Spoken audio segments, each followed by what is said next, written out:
إن الحمد لله نحمده ونستعينه ونؤمن به ونتوكل عليه ونعوذ بالله من شرور أنفسنا ومن سيئات أعمالنا من يهده الله فلا مضل له ومن يضلل فلا هادي له وأشهد أن لا إله إلا الله وحده لا شريك له وأشهد أن محمدا عبده ورسوله ورسله بالهدى ودين الحق ليظهره على الدين كله ولو كره المشركون اللهم صل على محمد وعلى آل محمد كما صليت على إبراهيم وعلى آل إبراهيم إنك حميد مجيد وبارك على محمد وعلى آل محمد كما باركت على إبراهيم وعلى آل إبراهيم إنك حميد مجيد أما بعد فإن خير الحديث كتاب الله فأحسن الهدي هدي محمد صلى الله عليه وسلم وشر الأمور محدثاتها وكل محدثة بدعة وكل بدعة ضلالة وكل ضلالة في النار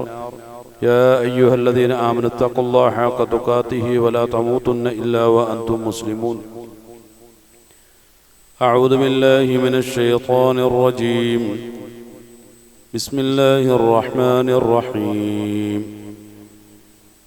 وإذ يرفع إبراهيم القواعد من البيت وإسماعيل ربنا تقبل منا إنك أنت السميع العليم ربنا وجعلنا مسلمين لك ومن ذريتنا أمة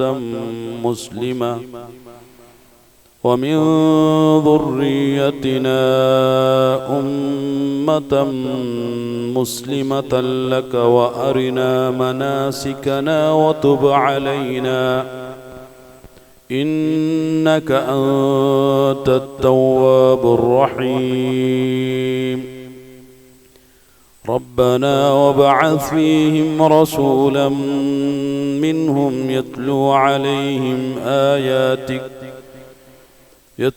عليهم آياتك ويعلمهم الكتاب والحكمة ويزكيهم إنك أنت العزيز الحكيم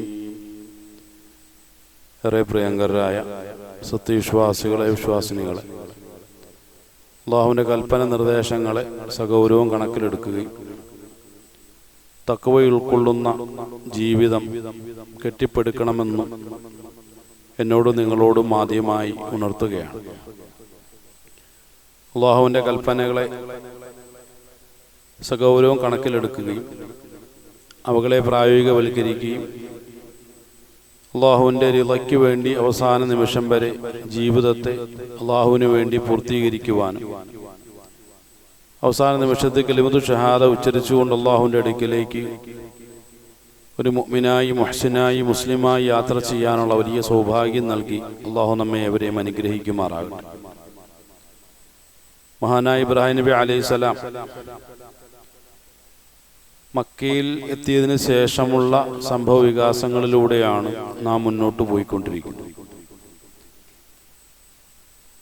ഇബ്രാഹിം നബി അലൈഹിസ്സലാം സ്വന്തം പുത്രനായ ഇസ്മായിൽ നബി അലൈഹിസ്സലാമയും കൂടെ കൂട്ടി അല്ലാഹുവിൻ്റെ പ്രധാനപ്പെട്ട ഒരു കൽപ്പന പൂർത്തീകരിക്കുന്നതിന് വേണ്ടിയിട്ടാണ് മക്കയിലേക്ക് എത്തിയിട്ടുള്ളത്. ആ സമയത്ത് ഇസ്മായിൽ നബി അലൈഹിസ്സലാമിയുടെ പ്രായം എത്രയായിരുന്നു എന്ന് ശരിയായ രൂപത്തിൽ ചരിത്രത്തിൽ വ്യക്തമാക്കപ്പെട്ടിട്ടില്ല. ചില നിരീക്ഷകരുടെ അഭിപ്രായത്തിൽ ഒരു 20 അല്ലെങ്കിൽ 15 ഇടയ്ക്കുള്ള ഒരു പ്രായമാണ് എന്നാണ് പറയപ്പെടുന്നത്. നമ്മുടെ ഭാഷയിൽ പറഞ്ഞാൽ കൗമാര കാലഘട്ടമാണ്. ആ ഒരു കൗമാര കാലഘട്ടത്തിലുള്ള ഇസ്മായിൽ നബി അലൈഹി സ്വലാമയും ചേർത്ത് നിർത്തിക്കൊണ്ടാണ് 3 സംസ്കാരങ്ങളുടെയും കളിത്തൊട്ടിലായ വിശുദ്ധമായ മക്കയിൽ ആത്മീയതയുടെ വലിയൊരു പ്രകാശ ഗോപുരം പുനർനിർമ്മാണം നടത്തുന്നു. അതിനെക്കുറിച്ച് രണ്ടാമത്തെ സൂറത്തായ സൂറത്തുൽ ബഖറയിലെ 127 ആയത്തിലൂടെ അല്ലാഹു സുബ്ഹാനഹു തആല സൂചിപ്പിക്കുന്നത് അഊദു ബില്ലാഹി മിനശ് ശൈത്വാനിർ റജീം വഇദ് യർഫഉ ഇബ്രാഹീമുൽ ഖവാഇദ മിനൽ ബൈത്തി വഇസ്മാഈൽ. ഇബ്രാഹിം നബി അലൈഹിസ്സലാമയും പുത്രൻ ഇസ്മായിൽ നബി അലൈഹിസ്സലാമയും കൂടി കഅബയെ കെട്ടിപ്പടുത്ത ആ ഒരു സന്ദർഭത്തിൽ അവർ രണ്ടാളുകളും അല്ലാഹുവിനോട് ദുആ ചെയ്തു, റബ്ബന തഖബ്ബൽ മിന്ന ഇന്നക അൻതസ് സമീഉൽ അലീം.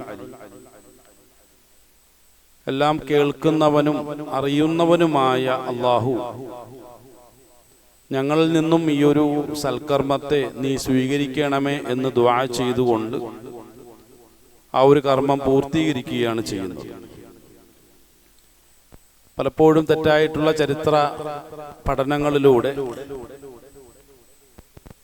മക്ക എന്നുള്ളത് സ്വയമായി ഒരു സംസ്കാരം കൈവരിക്കാത്ത ഒരു നാടാണ് എന്നും മരുഭൂനിവാസികളായിട്ടുള്ള സംസ്കാരശൂന്യരായ ആളുകളുടെ മോശപ്പെട്ട എല്ലാ ദുർഗുണങ്ങളും ഒത്തിണങ്ങിയവരാണ് മക്കക്കാര് എന്നുള്ള തെറ്റായ വർത്തമാനങ്ങൾ മുസ്ലിം ലോകത്തിൽ ധാരാളമായി നമുക്ക് കേൾക്കാൻ സാധിക്കും. അതുമായി ബന്ധപ്പെട്ട് കഴിഞ്ഞ ആഴ്ച നാം സൂചിപ്പിക്കുകയുണ്ടായി, സോഷ്യോളജിയുടെ പിതാവ് അല്ലെങ്കിൽ ചരിത്രത്തിന്റെ പിതാവ് എന്ന് യൂറോപ്യന്മാർ പോലും വ്യക്തമാക്കിയിട്ടുള്ള മഹാനായ മൗലാന ഇബ്നു ഖൽദൂൻ റഹ്മത്തുള്ളാഹി അലൈഹി, അദ്ദേഹത്തിന്റെ കിതാബുൽ ഇബറിൽ ഇന്ന് സാമൂഹിക ശാസ്ത്ര വിഷയങ്ങളിൽ ഒരു മൂലഗ്രന്ഥമായി ലോകം മുഴുവൻ ആശ്രയിക്കുന്ന അത്തരം വിഷയങ്ങളുടെ വളരെ പ്രധാനപ്പെട്ട ഒരു സോഴ്സാണ് കിതാബുൽ ഇബർ. പലപ്പോഴും ഇന്ന് സോഷ്യോളജിയുടെ ഫാദർ എന്ന് അവകാശപ്പെടുന്ന അഗസ്റ്റേ കോംറ്റെ പോലുള്ള ആളുകൾ അതിൻ്റെ തനി കോപ്പിയാണ് തൻ്റെ പേരിൽ അവതരിപ്പിക്കപ്പെട്ടത് എന്നുള്ള പരിഹാസങ്ങൾ, അത്തരം ചർച്ചകൾ മുന്നോട്ട് വയ്ക്കുന്നത് മുസ്ലിമീങ്ങൾ ആരുമല്ല, യൂറോപ്യൻ ചിന്തകന്മാരും എഴുത്തുകാരും തന്നെയാണ്. അത്രത്തോളം ലോക സംസ്കാരത്തെ കൃത്യമായ രൂപത്തിൽ അപഗ്രഥിക്കുകയും പഠിക്കുകയും അത് ലോകത്തെ അറിയിക്കുകയും ചെയ്ത ഒരു മഹാനാണ് മൗലാന ഇബ്നു ഖൽദൂൻ റഹ്മത്തുള്ളാഹി അലൈഹി. അദ്ദേഹത്തിന്റെ കൃത്യമായ ചരിത്ര പഠനങ്ങളിലൂടെയാണ് പലപ്പോഴും മക്കയുമായി ബന്ധപ്പെട്ട ഇത്തരം യാഥാർത്ഥ്യങ്ങളെ നമുക്ക് മനസ്സിലാക്കാൻ കഴിയുന്നത്. വളരെ പ്രധാനപ്പെട്ട 3 സംസ്കാരങ്ങളുടെ കേന്ദ്ര ഭാഗം എന്നാണ് നമുക്ക് മക്കയെ യഥാർത്ഥ പഠനങ്ങളിലൂടെ നമുക്ക് മനസ്സിലാക്കാൻ കഴിയുന്നത്. നേരത്തെ സൂചിപ്പിക്കപ്പെട്ടതുപോലെ തന്നെ മെസപ്പൊട്ടോമിയൻ സംസ്കാരത്തിന്റെ ഭാഗം, അതുപോലെ തന്നെ ഈജിപ്ഷ്യൻ സംസ്കാരത്തിന്റെ ഭാഗം, അതുപോലെ തന്നെ ഖഹ്താനി എന്ന പേരിൽ അറിയപ്പെടുന്ന യമനിലുണ്ടായിരുന്ന വലിയൊരു സാംസ്കാരിക പാരമ്പര്യത്തിന്റെ ഭാഗം, ഈ 3 സംസ്കാരത്തിന്റെ ഭാഗങ്ങളും കൂടി ഒന്നായി മാറുന്ന വലിയൊരു സംസ്കാരത്തിന്റെ ഒരു കളിത്തൊട്ടിലായിട്ടാണ് മക്കയെ നമുക്ക് മനസ്സിലാക്കാനും പഠിക്കാനും സാധിക്കുന്നത്. ആ മക്കയെക്കുറിച്ചാണ് പലപ്പോഴും ഓറിയന്റലിസ്റ്റുകളുടെയും അതുപോലെ തന്നെ സയനിസ്റ്റുകളുടെയും അവർ മുന്നോട്ട് വയ്ക്കുന്ന തെറ്റായിട്ടുള്ള ചരിത്ര രചനകളെ ആധികാരികമായി ഗ്രന്ഥമായി തെറ്റിദ്ധരിക്കുകയും അങ്ങനെ ശാസ്ത്രീയമായിട്ടുള്ള ഒരു പഠനങ്ങളിൽ നിന്നും പിന്മാറിക്കൊണ്ട് ആ തെറ്റായ വാർത്തകൾ ജനങ്ങൾക്കിടയിൽ പ്രചരിപ്പിക്കുന്ന വിഷയത്തിൽ മുസ്ലിമീങ്ങൾ പലപ്പോഴും മത്സരിച്ചുകൊണ്ടിരിക്കുന്നു. മക്കയ്ക്ക് സ്വന്തമായിട്ടൊരു സംസ്കാരമില്ല, എന്നാൽ മരുഭൂനിവാസികൾ ആരാണ് എന്ന് കിതാബുൽ ഇബറിൽ മൗലാന ഇബ്നു ഖൽദൂൻ വളരെ കൃത്യമായ രൂപത്തിൽ നിർവചിക്കുന്നുണ്ട്. അവർ അറാബികളാണ്, അല്ലെങ്കിൽ കാട്ടറബികൾ എന്ന ഓമന പേരിൽ നാം പലപ്പോഴും ചർച്ച ചെയ്യുന്ന ഒരു വിഭാഗമാണ്. സ്വന്തമായിട്ട് സംസ്കാരമില്ലാത്തവരാണ്, നാടോടികളാണ്. എന്നാൽ അത്തരം ഒരു സംസ്കാരശൂന്യമായ ഒരു മേഖലയിൽ ഒരിക്കലും ഒരു ആത്മീയ പ്രകാശ ഗോപുരം പണിതുയർത്തേണ്ട ആവശ്യം അള്ളാഹുവിനെ സംബന്ധിച്ചിടത്തോളം ഇല്ല. അത്തരം ഒരു സാംസ്കാരികമായ ശൂന്യത അനുഭവിക്കുന്ന ഒരു മേഖലയിൽ ഒരിക്കലും ലോകത്തിന് തന്നെ കേന്ദ്രമായി മാറാൻ സാധ്യതയുള്ള ഒരു സാംസ്കാരിക കേന്ദ്രം പണിയേണ്ടതുമില്ല, അല്ലെങ്കിൽ ഒരു ആത്മീയ കേന്ദ്രം പണിയേണ്ടതുമില്ല. അവിടെയാണ് നമുക്ക് ശാസ്ത്രീയമായ രൂപത്തിൽ നമുക്ക് മനസ്സിലാക്കാൻ കഴിയുന്നത് അള്ളാഹു എവിടെയാണോ കഅബ പണിയാൻ ഉദ്ദേശിച്ചിട്ടുള്ളത് അത് ലോകത്തിന്റെ തന്നെ വലിയൊരു സാംസ്കാരിക കേന്ദ്രമായി മാറ്റാൻ വേണ്ടിയിട്ട് തന്നെയാണ് അള്ളാഹു അവിടെ തന്നെ കഅബ പുനർനിർമ്മാണം നടത്താൻ ഇബ്രാഹിം നബി അലൈഹി സ്വലാമയോട് നിർദ്ദേശിക്കുന്നു. പലപ്പോഴും മതപരമായിട്ടുള്ള അനാവശ്യ അഭിപ്രായ വ്യത്യാസം ലോകത്ത് നടന്നിട്ടില്ലായിരുന്നുവെങ്കിൽ, കാരണം ഇബ്രാഹിം നബി അലൈഹി സ്വലാം എന്നുള്ളത് എല്ലാവരുടെയും പൂർവ്വപിതാവാണ്. ക്രൈസ്തവരെ സംബന്ധിച്ചിടത്തോളം അവരുടെ അബ്രഹാം പിതാവാണ്. ഹൈന്ദവരെ സംബന്ധിച്ചിടത്തോളം ബ്രാഹ്മണിസം എന്നുള്ള സങ്കല്പം തന്നെ അബ്രഹാമണിസം എന്നുള്ളതിൽ നിന്നുള്ള ഒരു കടന്നുവരവാണ് എന്ന് ചരിത്രത്തിലൂടെ നമുക്ക് മനസ്സിലാക്കാൻ കഴിയും. അപ്പം എല്ലാം ഇബ്രാഹിം എന്ന് പറയുന്ന ഒരു പൂർവ്വപിതാവിലേക്കാണ് എല്ലാ ആദർശങ്ങളും ഖുർആന്റെ ഭാഷയിൽ പറഞ്ഞ റിസാലത്തുകളും ചെന്നു ചേരുന്നത്. ഒരു ഘട്ടത്തിന്റെ ഒരു പൂർവ്വപിതാവായിട്ടാണ് ഇബ്രാഹിം നബി അലൈഹി സ്വലാമയെ നമുക്ക് മനസ്സിലാക്കാൻ കഴിയുന്നത്. ആ ഇബ്രാഹിം നബി അലൈഹി സ്വലാമയിലൂടെയാണ് ലോകത്തിന്റെ ഒരു സാംസ്കാരിക കേന്ദ്രത്തിന്റെ സമുദ്ഘാടന കർമ്മം, ആ ഒരു കഅബ പുനർനിർമ്മാണത്തിലൂടെ അല്ലാഹു സുബ്ഹാനഹു തആല ഇവിടെ നടപ്പിലാക്കുന്നത്. ശേഷം അവിടെ നിന്നുകൊണ്ട് തന്നെ ഇബ്രാഹിം നബി അലൈഹി സ്വലാം ദുആ ചെയ്യുകയാണ്. റബ്ബന, ഞങ്ങളുടെ നാഥ, വജഅൽന മുസ്ലിമൈനി ലക വമിൻ ദുർരിയ്യതിനാ ഉമ്മത്തൻ മുസ്ലിമതൻ ലക വഅരിനാ മനാസികനാ വതുബ് അലൈനാ ഇന്നക അൻത തവ്വാബുർ റഹീം. ഞങ്ങളുടെ നാഥ, വജഅൽന, ഞങ്ങളെ നീ ആക്കണമേ, മുസ്ലിമൈനി ലക, നിനക്ക് സമ്പൂർണമായും കീഴൊതുങ്ങി ജീവിക്കാൻ കഴിയുന്ന ഒരവസ്ഥയിലേക്ക് ഞങ്ങളെ പടച്ചവനെ നീ മാറ്റണമേ. വമിൻ ദുർരിയ്യതിനാ, ഞങ്ങളുടെ സന്താനങ്ങളെയും നീ മാറ്റണമേ. ഏതവസ്ഥയിലാണ്? ഉമ്മത്തം മുസ്ലിമ, ഒരു മുസ്ലിമായ ഉമ്മത്തായി ഞങ്ങളെ നീ മാറ്റണമേ. ലക്ക, നിനക്ക് വേണ്ടി മാത്രം സ്വന്തം ജീവിതത്തെ അല്ലെങ്കിൽ സർവസ്വവും സമർപ്പിക്കുവാൻ തയ്യാറുള്ള ഉന്നതരായ ഒരു ഉമ്മത്തിനെ, ഒരു മുസ്ലിമായ ഉമ്മത്തിനെ നീ ഞങ്ങളുടെ സന്താനങ്ങളിൽ നിന്നും രൂപപ്പെടുത്തണേ എന്ന് അല്ലാഹു സുബ്ഹാനഹു തആലയോട് ഇബ്രാഹിം നബി അലൈഹി സ്വലാം ദുആ ചെയ്തതിനു ശേഷം വഅരിന, ഞങ്ങൾക്ക് നീ കാണിച്ചു തരണം, മനാസികന, ശരിയായ ഒരു ജീവിത പദ്ധതി നീ ഞങ്ങൾക്ക് കാണിച്ചു തരണം. ഞങ്ങളുടെ ആരാധനാ കർമ്മങ്ങളൊക്കെ ഞങ്ങൾ എങ്ങനെയാണ് നിർവഹിക്കേണ്ടത് എന്നുള്ളതിനെ കുറിച്ചുള്ള ശരിയായ വിവരം, ശരിയായ മാർഗദർശനം നീ നൽകണം. വതുബ് അലൈന, അതോടൊപ്പം തന്നെ ഞങ്ങളുടെ പാപങ്ങളെല്ലാം നീ പുറത്തു തരികയും ചെയ്യണം. ഇന്നക അൻത തവ്വാബുർ റഹീം, പശ്ചാത്താപം സ്വീകരിക്കുവാൻ, റഹ്മത്ത് ഞങ്ങളിലേക്ക് ചൊരിയാൻ ഏറ്റവും അർഹനായവനാണല്ലോ നീ. അങ്ങനെയുള്ള നിന്നോടാണല്ലോ ഞങ്ങൾ ഞങ്ങളുടെ ആവശ്യങ്ങൾ മുന്നോട്ട് വയ്ക്കുന്നത് എന്നുള്ള നിലയ്ക്കുള്ള വളരെ ഹൃദയസ്പർശിയായിട്ടുള്ള ഒരു പ്രാർത്ഥനയാണ് ഇബ്രാഹിം നബി അലൈഹി സ്വലാം ഇവിടെ നടത്തുന്നത്. പ്രിയമുള്ളവരെ, ഒരു സാംസ്കാരികമായ പുരോഗതിയെ സംബന്ധിച്ചിടത്തോളം അതിന് ഏറ്റവും കൂടുതൽ ആവശ്യം ആത്മസമർപ്പണമാണ്. നമുക്കറിയാം, ഏതൊരു ഉന്നതമായ സംസ്കാരത്തെക്കുറിച്ച് നമ്മൾ പഠിച്ചാലും സ്വയം ഏതെങ്കിലും ഒരു നിയമത്തിനോ ആദർശത്തിനോ പണയം വെച്ച ആളുകളെ സംബന്ധിച്ചിടത്തോളം ഒരു അച്ചടക്കവും ഒരു സമാധാനപരമായ ഒരു അന്തരീക്ഷവും ഒക്കെ നമുക്കിവിടെ കാണാൻ സാധിക്കും. അതേസമയത്ത് അച്ചടക്ക ബോധമില്ലാതെ, ആത്മസമർപ്പണത്തിന് തയ്യാറാകാതെ താന്തോന്നികളായി ജീവിക്കുന്ന ഒരു ജനവിഭാഗത്തിനിടയിലേക്ക് പോയി കഴിഞ്ഞാൽ യാതൊരു സംസ്കാരവും നമുക്കിവിടെ കാണുക സാധ്യമല്ല. ഇവിടെ ഒരു സംസ്കാരത്തിന്റെ ഏറ്റവും അടിസ്ഥാനപരമായ തത്വങ്ങളെയാണ് ഇബ്രാഹിം നബി അലൈഹി സ്വലാം അവിടെ നിന്റെ പ്രാർത്ഥനയിലൂടെ വ്യക്തമാക്കുന്നത്.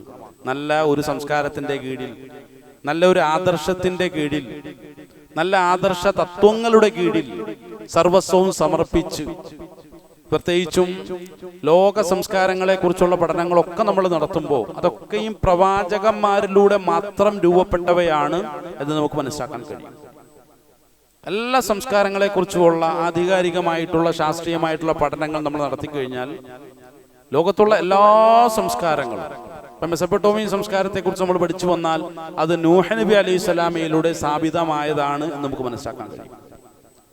ഈജിപ്ഷ്യൻ സംസ്കാരത്തെ കുറിച്ച് നമ്മൾ പരിശോധിച്ച് നോക്കിക്കഴിഞ്ഞാൽ അവിടെയും ധാരാളം പ്രവാചകന്മാരുടെ സാന്നിധ്യം അറിയിച്ചിട്ടുള്ള മണ്ണാണ് എന്ന് നമുക്ക് മനസ്സിലാക്കാൻ കഴിയും. ഇങ്ങനെ ലോകത്തുള്ള മുഴുവൻ സംസ്കൃതികളെ കുറിച്ച് നാം പരിശോധിച്ച് നോക്കിയാലും അതൊക്കെയും പ്രവാചകന്മാരിലൂടെയാണ് രൂപപ്പെട്ടിട്ടുള്ളത് എന്നാണ് നമുക്ക് മനസ്സിലാക്കാൻ കഴിയുന്നത്. ഇവിടെ പ്രവാചകന്മാർ ലോക സംസ്കാരങ്ങളെയൊക്കെ രൂപപ്പെടുത്തുന്നതിന് പിന്നിൽ പ്രധാനമായും ജനതയോട് പറഞ്ഞു വെച്ചിട്ടുള്ള അതിൻ്റെ അടിസ്ഥാനപരമായ തത്വം എന്ന് പറയുന്നത്, നിങ്ങളെ സ്വയം തന്നെ നിങ്ങൾ എന്ത് ചെയ്യണം, ഈ ഒരു ആദർശത്തിന് വേണ്ടി പണയം വെക്കണം, അല്ലെങ്കിൽ സമർപ്പിക്കണം. അതിലൂടെ മാത്രമേ ഒരു അച്ചടക്കമുള്ള ഒരു സമുദായത്തെ നമുക്ക് രൂപപ്പെടുത്തിയെടുക്കാൻ സാധ്യമാവുകയുള്ളൂ. എനിക്കായിട്ടുള്ള സ്വന്തമായ താല്പര്യങ്ങളൊന്നുമില്ല, എല്ലാം അള്ളാഹുവിന്റെ താല്പര്യമാണ്. അപ്പൊ സ്വന്തം ഹവായെ ഒഴിവാക്കുന്നതിലൂടെ മാത്രമേ പരസ്പര സൗഹൃദവും സഹകരണവും സഹവർത്തിത്വവും സമത്വവും ഒക്കെ ഉൾക്കൊള്ളുന്ന നല്ല ഒരു സംസ്കാരത്തെ നമുക്ക് രൂപപ്പെടുത്തിയെടുക്കാൻ കഴിയുള്ളൂ. അതുകൊണ്ട് തന്നെയാണ് ആദരവായ ഇബ്രാഹിം നബി അലൈഹി ഇസ്ലാം ഇവിടെ അദ്ദേഹത്തിന്റെ ദുആയിൽ ഞങ്ങളെ നീ മുസ്ലിം ആക്കുന്നതിനോടൊപ്പം വമിൻ ദുർരിയ്യത്തിന, ഞങ്ങളുടെ സന്താന പരമ്പരയെ കൂടി അള്ളാഹുവെ മുസ്ലിമാക്കി മാറ്റണമേ എന്ന് പറയുമ്പോൾ ഇനി വലിയൊരു സംസ്കാരത്തിന്റെ കീഴിലായിക്കൊണ്ട് സ്വന്തം ജീവിതത്തെ നിനക്ക് വേണ്ടി എല്ലാം സമർപ്പിച്ചവരായിക്കൊണ്ട് കഴിഞ്ഞുകൂടുന്ന ഒരു അവസ്ഥയിലേക്ക് ഞങ്ങളെ നീ മാറ്റണമെന്ന് പറയുന്നു. മറ്റൊന്ന് വഅരിന മനാസിക്കന, ഞങ്ങളുടെ ഇബാദത്തുകൾ, ഞങ്ങളുടെ ആരാധനകൾ. എന്താണ് പ്രിയമുള്ളവരെ ആരാധനകൾ, ഇബാദത്തുകൾ എന്ന് പറഞ്ഞാൽ? ഒരു മനുഷ്യനെ സംബന്ധിച്ചിടത്തോളം അവന്റെ ജീവിതത്തിലുള്ള മുഴുവൻ കാര്യങ്ങളെയും അവനക്ക് ഇബാദത്താക്കി മാറ്റാൻ കഴിയുമെന്നാണ് ഇസ്ലാമിക സംസ്കാരം മുന്നോട്ട് വയ്ക്കുന്ന ഒരു കാഴ്ചപ്പാട്. ഇപ്പൊ ഞാൻ രാവിലെ എഴുന്നേൽക്കുന്നു, പ്രഭാതത്തിൽ തന്നെ എഴുന്നേൽക്കുന്ന ഒരു സംസ്കാരം എനിക്കുണ്ടെങ്കിൽ അത് സുബഹി നമസ്കാരം ശരിയായ സമയത്ത് നിർവഹിക്കണം എന്നുള്ള ഒരു താല്പര്യത്തെ തുടർന്നുണ്ടാകുന്ന ഒരു സംസ്കാരമാണ്.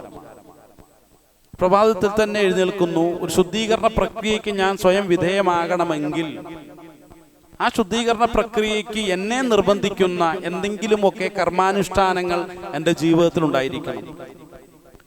അങ്ങനെയുള്ള കർമാനുഷ്ഠാനങ്ങളിലൂടെ തന്നെ ജനങ്ങളെ ശുദ്ധീകരിക്കുന്ന ഒരു സംസ്കാരമായിട്ടാണ് പലപ്പോഴും ഇസ്ലാമിനെ നമുക്ക് മനസ്സിലാക്കാൻ കഴിയുന്നത്. അതിൻ്റെ കൊടുക്കൽ വാങ്ങലുകളിൽ പരിശുദ്ധി ഉണ്ടായിരിക്കണം, മാനസികമായിട്ടുള്ള വ്യവഹാരങ്ങളിൽ ശുദ്ധി ഉണ്ടായിരിക്കണം എന്ന് തുടങ്ങി അള്ളാഹു നിങ്ങളുടെ ഹൃദയങ്ങളിലേക്കാണ് നോക്കുന്നത്, നിങ്ങളുടെ ശരീരങ്ങളിലേക്കോ നിങ്ങളുടെ വസ്ത്രങ്ങളിലേക്കോ അള്ളാഹു നോക്കുന്നില്ല എന്ന് പറയുന്നതിലൂടെ ഓരോ ആളുകളെയും ആത്മീയ വിശുദ്ധിയെക്കുറിച്ചുള്ള കൃത്യമായ ഒരു സൂചനയാണ് അതിലൂടെയൊക്കെ നമുക്ക് മനസ്സിലാക്കാൻ കഴിയുന്നത്. ജീവിതത്തെ മുഴുവൻ ഇബാദത്താക്കി മാറ്റുക. ആദരവായ റസൂലുള്ളാഹി സ്വല്ലല്ലാഹു അലൈഹി വസല്ലം പറഞ്ഞതുപോലെ നിന്റെ ഒരു പുഞ്ചിരി പോലും സദഖയാണ്. അത്രമാത്രം ജീവിതത്തെ സർവസ്വവും അള്ളാഹുവിന് വേണ്ടി സമർപ്പിച്ചുകൊണ്ട് ഓരോ വ്യക്തി ജീവിതത്തിലും ഉണ്ടാകുന്ന ഓരോരോ പ്രവർത്തനങ്ങളെയും ഇബാദത്തിന്റെ തലത്തിലേക്ക് മാറ്റിപ്പണിയുന്ന ഉന്നതമായ ഒരു സംസ്കാരമുണ്ടെങ്കിൽ അതിനെയാണ് ഇസ്ലാമിക സംസ്കാരമെന്നും ആ സംസ്കാരത്തിന്റെ ആളുകളെയാണ് മുസ്ലിം എന്നും നമുക്ക് പറയാൻ കഴിയും. അതുകൊണ്ട് തന്നെയാണ് ഇബ്രാഹിം നബി അലൈഹി ഇസ്ലാം പറയുന്നത് ആ ഒരു ഇബാദത്ത് കർമ്മങ്ങളെ അതിനെ സംസ്കാരത്തോട് ചേർത്ത് വെച്ചിട്ടാണ് സംസാരിക്കുന്നത്. വഅരിന മനാസിക്കന, പടച്ചവനെ അതുകൂടി ഞങ്ങൾക്കൊന്ന് നീ വ്യക്തമാക്കി തരണം. ഓരോ കാലഘട്ടങ്ങളിലും ആവശ്യമായ ആ ഒരു മാറ്റത്തിന് വിധേയമാകുന്ന രൂപത്തിലാണെങ്കിൽ പോലും നിന്റെ കൃത്യമായ ഇടപെടൽ ആ ഒരു രംഗത്തുണ്ടായിരിക്കണം എന്ന് പറഞ്ഞുകൊണ്ട് ആ സാംസ്കാരികമായ പുരോഗതിയുടെ എല്ലാ ആവശ്യവും ഇബ്രാഹിം നബി അലൈഹി സ്വലാം സ്വന്തം ദുആയിലൂടെ മുന്നോട്ട് വയ്ക്കുകയാണ്. ഇന്നക അന്ത തവ്വാബുർ റഹീം. അതുപോലെ തന്നെ എന്താണ് വതുബ് അലൈന, ഞങ്ങൾക്ക് നീ പശ്ചാത്താപം നൽകിക്കൊണ്ടേയിരിക്കണം. എന്താണ് പശ്ചാത്താപം എന്ന് പറഞ്ഞാൽ? ഇസ്തിഗ്ഫാറും പശ്ചാത്താപവും പലപ്പോഴും പല ആളുകളുടെയും വിചാരം അതൊന്നാണ് എന്നാണ്. ഒരിക്കലും അതൊന്നല്ല. നല്ലൊരു സാംസ്കാരികമായ ഒരു പുരോഗതിയിലേക്ക് ഒരു സമൂഹത്തിന് സഞ്ചരിക്കണം എന്നുണ്ടെങ്കിൽ അതിലുള്ള ഓരോ ആളുകളും പശ്ചാത്താപ വിവശരായിരിക്കണം എന്നുള്ളതാണ്. കാരണം എന്താണെന്ന് ചോദിച്ചാൽ മനുഷ്യർ എന്നുള്ള നിലയ്ക്ക് അറിയാതെ തെറ്റുകൾ സംഭവിച്ചുകൊണ്ടേയിരിക്കും. ഒരു തെറ്റ് അവന്റെ പ്രവൃത്തിയായി മാറുന്നതിന്റെ മനഃശാസ്ത്രമൊക്കെ പലപ്പോഴും നമ്മൾ മനസ്സിലാക്കിയിട്ടുള്ളവരാണ്. ആവർത്തനങ്ങളാണ്. ഒരു തെറ്റൊരാളിൽ സംഭവിച്ചു, അത് വീണ്ടും സംഭവിച്ചു, അതങ്ങനെ ആവർത്തനമായി കഴിഞ്ഞാൽ പിന്നെ ഒരിക്കലും അയാളുടെ ജീവിതത്തിൽ നിന്നും ആ ഒരു തെറ്റിനെ ഒഴിവാക്കുക സാധ്യമല്ല എന്നുള്ളതാണ്. അതിനെന്ത് ചെയ്യണം? മനഃശാസ്ത്രം വ്യക്തമാക്കുന്നത് തെറ്റ് സംഭവിക്കുമ്പോൾ തന്നെ ഒന്നാം ഘട്ടത്തിൽ അതിന്റെ പ്രേരണ ഉണ്ടാകുമ്പോൾ തന്നെ അതിൽ നിന്നും മാറി നിൽക്കാൻ തയ്യാറാകണം എന്ന് പറഞ്ഞാൽ, തൗബ എന്ന് പറഞ്ഞാൽ വേരോടുകൂടി തെറ്റിനെ പറിച്ചു കളയലാണ്. ഒരു ഉദാഹരണം പറഞ്ഞാൽ, ഒരു സ്ഥലം വൃത്തിയാക്കാൻ ഒരു വ്യക്തി നമ്മളോട് നിർദ്ദേശിച്ചാൽ ആദ്യം നമ്മൾ എന്ത് ചെയ്യും? അവിടെ വൃത്തിയാക്കാനുള്ള പ്രവൃത്തികളൊക്കെ ആരംഭിക്കുക. അതിന്റെ പുറമേയുള്ള ചപ്പ് ചവറുകളൊക്കെ നമ്മൾ നീക്കം ചെയ്യും. എന്നാൽ അപ്പോഴും ചില ചെടികൾ അവിടെ എങ്ങനെ വേരിൽ ഉറച്ചു നിൽക്കുന്നുണ്ടാവും. അവസാനം കൂടുതൽ വൃത്തിയാക്കുന്നതിന് വേണ്ടി നമ്മൾ എന്ത് ചെയ്യും? ആ വേരുറച്ച ആ ചെടിയെ കൈകൊണ്ട് പറിച്ച് പുറത്തേക്ക് ഇട്ടിട്ടാണ് തൂത്തുകളയുക. അപ്പൊ വേരുറച്ച തെറ്റുകളെ പറിച്ചു മാറ്റി കളയുന്ന പ്രവൃത്തിക്കാണ് തൗബ എന്ന് പറയുന്നത്. ഇസ്തിഗ്ഫാർ എന്ന് പറഞ്ഞാലോ പുറമേ കിടക്കുന്ന തെറ്റുകളെ പതുക്കെ പതുക്കെ നീക്കം ചെയ്യുക എന്നുള്ളതാണ്. അപ്പൊ ആവർത്തനത്തിലൂടെ നമ്മുടെ ഉള്ളിൽ വേരുറച്ചു പോയ തെറ്റുകളെ നീക്കം ചെയ്യണമെങ്കിൽ എന്ത് ചെയ്യേണ്ടി വരും? തൗബ ചെയ്യേണ്ടി വരും. തൗബ ചെയ്യുക എന്ന് പറഞ്ഞാൽ അതൊരു മെന്റൽ തെറാപ്പിയിലൂടെ മാത്രം നമ്മുടെ ഉള്ളിലുള്ള തെറ്റുകളെ നീക്കം ചെയ്യുന്ന ഒരു പ്രക്രിയയാണ്. പലപ്പോഴും ഖുർആന്റെ വാക്കുകളുടെ ശാസ്ത്രീയമായ അവസ്ഥകളെക്കുറിച്ചും പ്രായോഗികതകളെക്കുറിച്ചും പഠിക്കാതെ അതിനെ കേവലം ചില അർത്ഥപാരായണം എന്നുള്ള തലത്തിലേക്ക് മാറുമ്പോഴാണ് ഇതിന്റെ ഒന്നും പ്രായോഗിക അർത്ഥം പലപ്പോഴും നമുക്ക് മനസ്സിലാക്കാൻ കഴിയാതെ പോകുന്നത്. ഇത്രമാത്രം ആത്മശുദ്ധീകരണത്തിന് വിധേയമാകുന്ന ഒരു സമൂഹമായിരിക്കണം ഈ മക്കയിൽ ഉണ്ടായിരിക്കേണ്ടത് എന്ന് ഇബ്രാഹിം നബി അലൈഹി സ്വലാം പറയുമ്പോൾ സുബ്ഹാനല്ലാഹ്, എത്രമാത്രം ഉന്നതമായ ഒരു സാംസ്കാരിക പാരമ്പര്യത്തെയാണ് ഇബ്രാഹിം നബി അലൈഹി സ്വലാം സ്വന്തം ദുആയിലൂടെ അല്ലാഹു സുബ്ഹാനഹു വ തആല ആവശ്യപ്പെട്ടുകൊണ്ടിരിക്കുന്നത്. ഈ സമൂഹത്തെയാണ് നാടോടികളൊന്നും സംസ്കാരശൂന്യരെന്നും ലോകത്ത് ഒരാളും ഭരിക്കാൻ ഇഷ്ടപ്പെടാത്ത അങ്ങേറ്റം മോശക്കാരായ ആളുകൾ എന്നുള്ള രൂപത്തിൽ പലപ്പോഴും ഓറിയന്റലിസ്റ്റുകൾ വരും. കാരണം അവർക്ക് അതിൻ്റെതായിട്ടുള്ള താല്പര്യങ്ങളുണ്ട്. ഓറിയന്റലിസ്റ്റിന് മക്കാരും അവരുടെ പാരമ്പര്യവും ഒന്നുമല്ല, അത് മഹാമോശപ്പെട്ടതാണ്, അങ്ങേയറ്റം വൃത്തികെട്ടതാണ് എന്ന് സ്ഥാപിക്കേണ്ടതിന്റെ ആവശ്യത അവർക്കുണ്ട്. പക്ഷെ അവരുടെ തെറ്റായിട്ടുള്ള ചരിത്ര രചനകൾക്ക് ശക്തമായ പിന്തുണ കൊടുക്കാൻ മുസ്ലിമീങ്ങളിൽ നിന്നും ആളുകൾ തയ്യാറായല്ലോ എന്ന് ആലോചിക്കുമ്പോഴാണ് നമുക്ക് സഹിക്കാൻ കഴിയാത്തത്. ഇത്രമാത്രം വലിയൊരു ദുആയുടെ പാരമ്പര്യത്തിലൂടെ കടന്നു വരുന്ന മക്ക, അവിടെ പ്രത്യേകിച്ചും മറ്റൊരു സംഭവം കൂടി ഇതിനോട് ചേർത്ത് വെക്കേണ്ടതുണ്ട്. കാരണം എന്തുകൊണ്ടാണ് മക്ക മറ്റുള്ള രാജാക്കന്മാർ ഭരിക്കാൻ തയ്യാറാകാതിരുന്നത്? കാരണം നല്ല പാഠം അതിന്റെ ചുറ്റോട് ചുറ്റുമുള്ള മുഴുവൻ സാമ്രാജ്യങ്ങൾക്കും ഉണ്ട്. കാരണം എന്താണെന്നറിയോ?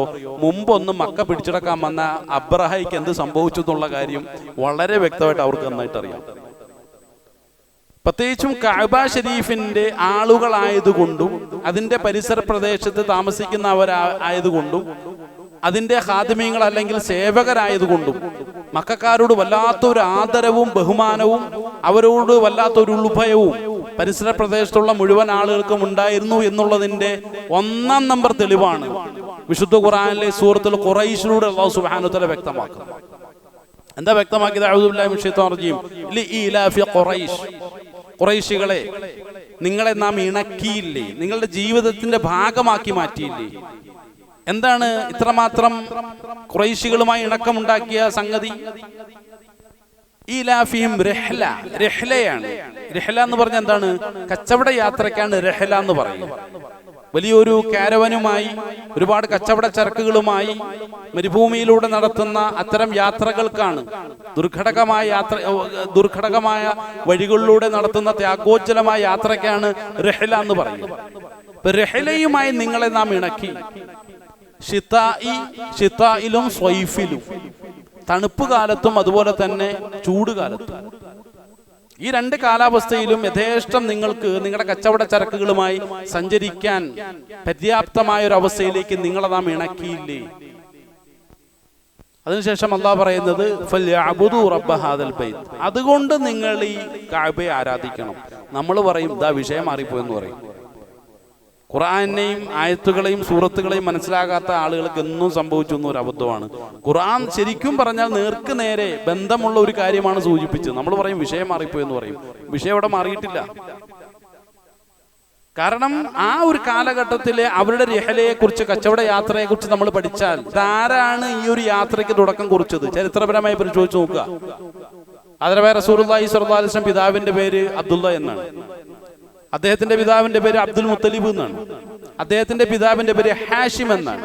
ഈ ഹാഷിം എന്ന പേരുള്ള വ്യക്തിയാണ് ഈ ഖുർആൻ സൂചിപ്പിച്ച രൂപത്തിലുള്ള രഹലയ്ക്ക് തുടക്കം കുറിച്ച മഹാൻ. കാരണം മക്കയുടെ സാമ്പത്തിക പുരോഗതിക്ക് തുടക്കം കുറിച്ച മഹാൻ ആരാണ് എന്ന് ചോദിച്ചു കഴിഞ്ഞാൽ ചരിത്രം നമ്മളോട് വ്യക്തമാക്കുന്നത് ഹാഷിം എന്ന് പറയുന്ന ആ മഹാനായ കച്ചവടക്കാരനാണെന്ന് പറയും. കാരണം ഹാഷിമിന്റെ കൈകളിലേക്ക് മക്കയുടെ ഭരണം എത്തിയപ്പോഴാണ് കാരണം മക്കയെ ഒരു വലിയൊരു ട്രേഡ് സെന്റർ ആക്കി മാറ്റേണ്ടതിന്റെ വലിയൊരു ആവശ്യകത ഹാഷിമിന്റെ മനസ്സിൽ തെളിഞ്ഞു. അതിനുള്ള സാധ്യതയുണ്ട്. കാരണം എന്താണെന്നറിയോ, അന്ന് ലോകത്തെ വളരെ പ്രധാനപ്പെട്ട 2 പോർട്ടുകളാണ്. ഒന്ന് യമന്റെ പോർട്ട്, മറ്റൊന്ന് സിറിയയുടെ പോർട്ട്. കാരണം യമന്റെ പോർട്ടിലേക്കാണ് ഇന്ത്യയിൽ നിന്നും ചൈനയിൽ നിന്നുള്ള കച്ചവട കപ്പലുകൾ അടുക്കുന്നത്. അവിടെ ഒരു സാധ്യത ഹാഷിം കണ്ടു. എവിടെ നിന്നിട്ട്? മക്കയിൽ നിന്നിട്ട്. ഇത് അള്ളാഹുവിന്റെ തർത്തീബാണ്. ഹാഷിം അതിന്റെ സാധ്യത കണ്ടു. ഹാഷിം എന്ത് ചെയ്തു? യമനിലേക്ക് ഒരു കച്ചവട യാത്ര പോയാൽ, കാരണം അന്ന് മക്കക്കാരുടെ കൈകളിലുള്ളത് കുന്തിരിക്കമാണ്. അന്ന് സ്വർണത്തെക്കാളും വിലയുള്ള ഒരു കച്ചവട ചരക്കാണ് മക്കക്കാരുടെ കയ്യിലുള്ളത്. അതേത് പോർട്ടിൽ കൊണ്ടുപോയി വിറ്റാലും വലിയ ലാഭത്തിൽ വിറ്റഴിച്ചിട്ട് അവിടെ നിന്ന് പഴയകാല കച്ചവട സംവിധാനം അനുസരിച്ച് വലിയ വിലപിടിപ്പുള്ള സാധനങ്ങൾ വാങ്ങി തിരിച്ച് മക്കയിലേക്ക് വരാൻ കഴിയും. ഇതൊന്ന് ആവർത്തിച്ചാലോ? മക്കയിൽ ഹജ്ജാണ് നടക്കാനുള്ളത്. ലോകത്തിന്റെ നാനാഭാഗത്തു നിന്നുള്ള ആളുകൾ മക്കയിലേക്ക് വരും. അപ്പൊ ഇത് പല ആവർത്തി ഈ യമനിൽ നിന്നുള്ള കച്ചവട ചരക്ക് മക്കയിലേക്ക് എത്തിക്കഴിഞ്ഞാൽ അവിടെ ഒരുമിച്ച് കൂട്ടാൻ സാധിക്കും. അങ്ങനെ മക്കയിലേക്ക് ഹജ്ജിന് വേണ്ടി ആളുകൾ വരുമ്പോൾ ഈ കച്ചവട ചരക്ക് യഥേഷ്ടം വിറ്റഴിക്കാം. അങ്ങനെ ഒരു ട്രേഡ് സെന്ററായി, ഒരു കച്ചവട മേഖലയായി കേന്ദ്രമാക്കി, ലോകത്തിന്റെ കച്ചവട കേന്ദ്രമാക്കി മക്കയെ മാറ്റാനുള്ള വലിയ തന്ത്രപരമായ ഒരു കച്ചവട നീക്കമാണ് ഹാഷിം എന്ന് പേരുള്ള ആ പൂർവ്വപിതാമഹൻ മക്കയിൽ നടപ്പിലാക്കിയത്. പക്ഷെ അവിടെ വലിയൊരു ഭീഷണിയുണ്ട്. ഇത്തരം ഒരു കച്ചവട നീക്കങ്ങൾ മുമ്പ് പിതാമഹന്മാർ നടത്താതിരുന്നതിന്റെ പിന്നിലുള്ള താല്പര്യം എന്താണെന്ന് ചോദിച്ചു കഴിഞ്ഞാൽ, വലിയ ഭീഷണി എന്ന് പറഞ്ഞാൽ ഇത് മരുഭൂമിയിലൂടെ വേണം യാത്ര ചെയ്യാൻ. ഈ കച്ചവട ചരക്കുമായി അധിക ദൂരമൊന്നും പോകില്ല. അതിനു മുന്നേ മക്കക്കാരെ ഏതൊരു സംസ്കാര ശൂന്യരായിട്ടോ നമ്മൾ വിലയിരുത്തിക്കൊണ്ടിരിക്കുന്നത്, അതേ രൂപത്തിലുള്ള ശരിയായ സംസ്കാര ശൂന്യർ മരുഭൂമിയിൽ താമസിക്കുന്നുണ്ട്. നേരത്തെ സൂചിപ്പിച്ചത് മൗലാന ഇബ്നു ഖൽദൂൻ അവരുടെ ക്രൗര്യത്തെക്കുറിച്ചും അവരുടെ മൃഗീയമായ സ്വഭാവത്തെക്കുറിച്ചും അവരുടെ സംസ്കാര ശൂന്യതയെക്കുറിച്ചും ഒക്കെ വളരെ വ്യക്തമായ രൂപത്തിൽ പ്രതിപാദിക്കുന്നുണ്ട് കിതാബുൽ ഇബറിൽ. അദ്ദേഹം പറയുന്നു, മനുഷ്യത്വമില്ലാത്തവരാണ്, മൃഗീയമായ സ്വഭാവമുള്ളവരാണ്. മക്കക്കാരെ കുറിച്ച് ഏത് രൂപത്തിലാണോ ഓറിയന്റലിസ്റ്റുകൾ വ്യാഖ്യാനിച്ചത്, അതേ രൂപത്തിൽ തന്നെയാണ് നമുക്ക് ബദുക്കളെ കുറിച്ച്, മരുഭൂ നിവാസികളെ കുറിച്ച് പഠിക്കാൻ കഴിയുന്നത്. അത് യാഥാർത്ഥ്യവുമാണ്. അപ്പൊ ഈ മോശം സ്വഭാവമുള്ള, കടുത്ത സ്വഭാവമുള്ള, മൃഗീയ സ്വഭാവമുള്ള ആളുകൾക്കിടയിലൂടെ കച്ചവട ചരക്കുമായി പോവുക എന്ന് പറഞ്ഞാൽ ഒരിക്കലും സാധ്യമല്ല. പക്ഷെ ഹാഷിം കണ്ട ഒരു സാധ്യത എന്ന് പറയുന്നത് മക്കക്കാരോട്, പ്രത്യേകിച്ചും കഅബയുടെ പരിപാലകരാണ് എന്നതിന്റെ പേരിൽ പരിസരവാസികൾക്കും മരുഭൂനിവാസികൾക്കും വല്ലാത്തൊരു ഉൾഭയമുണ്ട്, വല്ലാത്തൊരു ബഹുമാനമുണ്ട്. അത് പ്രയോജനപ്പെടുത്തുക. അതുപോലെ തന്നെ ഹാഷിം മറ്റൊരു വഴിയും കൂടി കണ്ടു. എങ്ങോട്ടുള്ളതാണ്? സിറിയയിലേക്കുള്ള കച്ചവട യാത്ര. സിറിയയിലേക്കുള്ള കച്ചവട യാത്ര നടത്തി കഴിഞ്ഞാൽ സിറിയൻ പോർട്ടിലാണ് യൂറോപ്പിൽ നിന്നും ആഫ്രിക്കയിൽ നിന്നുള്ള എല്ലാ കപ്പലുകളും എടുക്കുന്നത്. അപ്പൊ ലോകത്തിന്റെ എല്ലാ പോർട്ടുകളെയും, 2 പോർട്ടുകളെയും പരസ്പരം ബന്ധിപ്പിച്ച് വലിയൊരു കച്ചവട കേന്ദ്രമാക്കി മക്കയെ മാറ്റണം എന്നുള്ള വലിയൊരു തന്ത്രമാണ് ആര് നടപ്പിലാക്കിയത്? ഹാഷിം നടപ്പിലാക്കിയത്. അതിനെ കുറിച്ചാണ് അല്ലാഹു സുബ്ഹാനഹു വ തആല പറയുന്നത്. അതാണ് ലഇലാഫി ഖുറൈശിൻ ഇലാഫിഹിം റിഹ്ലത ശിതാഇ വസ്സൈഫ്. ആ 2 ആയത്തിലൂടെ ആ ചരിത്രം മുഴുവൻ ഖുർആൻ പറഞ്ഞു കഴിഞ്ഞു. അതിനുശേഷം പറഞ്ഞു, എന്തിനെ മുൻനിർത്തിയിട്ടാണ് നിങ്ങളുടെ ഈ ഒരു കച്ചവട യാത്ര വിജയിക്കുന്നത്? കഅബയെ കുറിച്ച് പറഞ്ഞിട്ടല്ലേ. കാരണം ഇവരിങ്ങനെ മുന്നോട്ട് പോകുമ്പോ മരുഭൂനിവാസികളായ കൊള്ളക്കാർ ചാടി വീഴും. ഇവര് പറയും, ഞങ്ങൾ മക്കയിൽ നിന്നുള്ളവരാണ്. അപ്പോൾ തന്നെ കൊള്ളക്കാരുടെ സ്വഭാവങ്ങളൊക്കെ മാറും. ആക്രമിക്കാൻ വന്ന കൊള്ളക്കാർ ഇവരുടെ സംരക്ഷകരായി മാറുന്ന അത്ഭുതകരമായ കാഴ്ച ചരിത്രത്തിലൂടെ നമുക്ക് കാണാൻ കഴിയും. അപ്പൊ ഇവരുടെ സംരക്ഷകരായി മാറുകയാണ്. അടുത്ത കൊള്ളക്കാരുടെ, നമുക്ക് പറയാലോ, മന്ത്രിമാരെയൊക്കെ കൊണ്ടുചെന്നാക്കാൻ വേണ്ടി ഓരോ പോലീസ് സ്റ്റേഷന്റെ പരിധിയിൽ നിന്നും അടുത്ത പോലീസ് സ്റ്റേഷനിലേക്ക് ഇവരിങ്ങനെ സപ്പോർട്ട് ചെയ്യാറുണ്ട്, എസ്കോർട്ട് കൊടുക്കാറുണ്ട്. എന്ന് പറഞ്ഞതുപോലെ കൊള്ളക്കാരുടെ അടുത്ത ഡ്യൂട്ടി എന്താണെന്ന് ചോദിച്ചു കഴിഞ്ഞാൽ ഈ മക്കക്കാരായിട്ടുള്ള കച്ചവടക്കാരെ അടുത്ത അപകടകരമായ മേഖലയിൽ നിന്നും എസ്കോർട്ട് കൊടുത്ത് കൊണ്ടുചെന്നാക്കുക എന്നുള്ളതാണ്. സുബ്ഹാനല്ലാഹ്, അത്ഭുതകരം. തുല്യതയില്ലാത്ത സംഭവമാണ് ലോകത്ത്. അങ്ങനെ ശരിക്കും അക്രമികളായി വന്ന ആളുകൾ ഇവിടെ സംരക്ഷകരായി മാറുന്ന അത്ഭുതകരമായ കാഴ്ചയ്ക്ക് കാരണമായി തീരുന്നത് വിശുദ്ധമായ മക്കയും അവിടുത്തെ കഅബയുമാണ്. അതാണ് നിങ്ങളുടെ എല്ലാവിധ കച്ചവട യാത്രകളും, യമനിലേക്കുള്ള, സിറിയയിലേക്കുള്ള കച്ചവട യാത്രകൾക്ക് നിങ്ങൾക്ക് സഹായം നൽകുന്ന ഈ കഅബയെ ഇബാദത്ത് ചെയ്തുകൂടെ? അതാണ് അള്ളാഹുവിന്റെ മാന്യമായ ആവശ്യം. വളരെ അവരുടെ ആദർശത്തിന്റെ മർമ്മത്തിൽ പിടിച്ചിട്ട് അള്ളാഹു ചോദിക്കുന്നത്, അങ്ങനെയെങ്കിൽ ഈ കഅബയെ ആരാധിച്ചുകൂടെ? കഅബയുടെ റബ്ബിനെ ആരാധിച്ചുകൂടെ? റബ്ബ ഹാദൽ ബൈത്ത് എന്ന് അള്ളാഹു ചോദിക്കുന്നു. അതിനുശേഷം പറഞ്ഞു, ഫൽയഅ്ബുദു റബ്ബ ഹാദൽ ബൈത്ത് അല്ലദീ അത്അമഹും മിൻ ജൂഇൻ വആമനഹും മിൻ ഖൗഫ്. നിങ്ങൾക്ക് വിശക്കുന്ന നേരത്ത് ഭക്ഷണം തരുന്നത് ഈ റബ്ബല്ലേ? കഅബയെ മുൻനിർത്തിയിട്ടല്ലേ നിങ്ങൾ യാത്ര ചെയ്തിട്ടുള്ളത്? കഅബയുടെ പേരും പറഞ്ഞിട്ടല്ലേ നിങ്ങൾ വആമനഹും മിൻ ഖൗഫ്, നിങ്ങൾ അമ്ന നേടിയിട്ടുള്ളത്, നിർഭയത്വം നേടിയിട്ടുള്ളത്? അങ്ങനെയെങ്കിൽ കഅബയെ നിങ്ങൾക്ക് ആരാധിച്ചുകൂടെ? ഇപ്പൊ ചുരുക്കത്തിൽ ലോകത്തിന്റെ രണ്ട് പ്രധാനപ്പെട്ട പോർട്ടുകളെ ചേർത്ത് നിർത്തിക്കൊണ്ട് ലോകത്ത് ഏറ്റവും വിലപിടിപ്പുള്ള കുന്തിരിക്ക വ്യാപാരം നടത്തിക്കൊണ്ട് ഹാഷിം എന്ന പൂർവ്വപിതാവ് നടത്തിയ മഹാസംഭവം അത് കണ്ടപ്പോഴാണ് യമനിലെ ഭരണാധികാരിയുടെ അസിസ്റ്റന്റ് ആയിട്ട് കടന്നു വന്നിട്ടുള്ള ഗവർണർ അബ്രഹയ്ക്ക് വല്ലാത്തൊരു അസ്വസ്ഥത. ലോകത്തിന്റെ കച്ചവട കേന്ദ്രമായിട്ട് മക്കയെ മാറ്റാനുള്ള ഒരു തന്ത്രമാണ് ഹാഷിം നടപ്പിലായിക്കൊണ്ടിരിക്കുന്നത്. ഇതിനെ തടയണം, തടഞ്ഞേ പറ്റുള്ളൂ. അങ്ങനെയാണ് അബ്രഹ കഅബ പൊളിക്കുന്നതിന് വേണ്ടി മക്കയിലേക്ക് വരുന്നത്. അതിനാരാ സപ്പോർട്ട് ചെയ്തത്? ത്വായിഫുകാര്. എന്താ ത്വായിഫുകാർക്ക് ഇതിനോടൊരു താല്പര്യം? ഇതൊക്കെ ചരിത്രമാണ്. ത്വായിഫുകാർക്ക് എന്താ ഒരു താല്പര്യം എന്ന് ചോദിച്ചു കഴിഞ്ഞാൽ, ത്വായിഫിൽ വലിയൊരു അമ്പലമുണ്ട്. അവിടെ ലാത്ത് എന്ന പേരിൽ ഒരു വിഗ്രഹമുണ്ട്. അത് മക്കയിലും ഉണ്ട്. ത്വായിഫിലെ വളരെ പ്രധാനപ്പെട്ട ഒരു പ്രതിഷ്ഠയാണ് ലാത്ത്. അപ്പൊ മക്കയില് കഅബ ഉള്ളത് കൊണ്ട് വേണ്ട രൂപത്തിൽ ത്വായിഫിലെ അമ്പലത്തിൽ നടക്കുന്ന ഉത്സവത്തിൽ ആളുകൾ പങ്കെടുക്കുന്നില്ല. അപ്പൊ ഇവിടത്തെ ഉത്സവം ഒന്ന് സജീവമാണെങ്കിൽ കഅബ പൊളിക്കപ്പെടണം. എന്നാൽ ജനങ്ങളൊക്കെ എന്ത് ചെയ്യും? നേരെ ത്വായിഫിലേക്ക് വരും. കാരണം പിന്നെ ലാത്തിന്റെ പ്രതിഷ്ഠയുള്ളത് ത്വായിഫിലാണല്ലോ. അപ്പൊ ജനങ്ങളൊക്കെ ത്വായിഫിലേക്ക് വരും. അപ്പൊ നമ്മുടെ കച്ചവടം ഉഷാറാക്കാം. എല്ലാം കച്ചവടമാണ്. ലോകത്തുള്ള ഇപ്പോ ഈ ഇത്തരം ആത്മീയമായ വ്യാപാരം ഇന്നലെയൊന്നും തുടങ്ങിയതല്ല. ഇതിനൊക്കെ നല്ല സുന്നത്തുണ്ട്. കാരണം നമുക്കറിയാലോ, ഇപ്പം മുടിയെ മുൻനിർത്തിക്കൊണ്ടുള്ള കച്ചവടം നടക്കുന്നു. അതുപോലുള്ള പല രൂപത്തിലുള്ള കച്ചവടങ്ങൾ നടക്കുന്നു. ആത്മീയ വ്യാപാരങ്ങൾ. നമ്മൾ പലപ്പോഴും വിചാരിക്കും ഇവർക്കൊക്കെ നിർത്തിയാൽ എന്താന്ന്. നിർത്തിക്കഴിഞ്ഞാൽ പിറ്റേന്ന് ഈ നേതാക്കന്മാരുടെ ഷവയെ നമുക്ക് കാണാൻ പറ്റുള്ളൂ. കാരണം ഇതിന്റെയൊക്കെ പിന്നിൽ വലിയ മാഫിയകളാണ് പ്രവർത്തിച്ചുകൊണ്ടിരിക്കുന്നത്. നമ്മൾ പറയും ഇവർക്കൊക്കെ നിർത്തിക്കൂടെ, ശിർക്കല്ലേ ചെയ്യുന്നതെന്നൊക്കെ. പ്രിയമുള്ളവർ, അതിനെക്കുറിച്ച് നമ്മൾ പഠിക്കുക.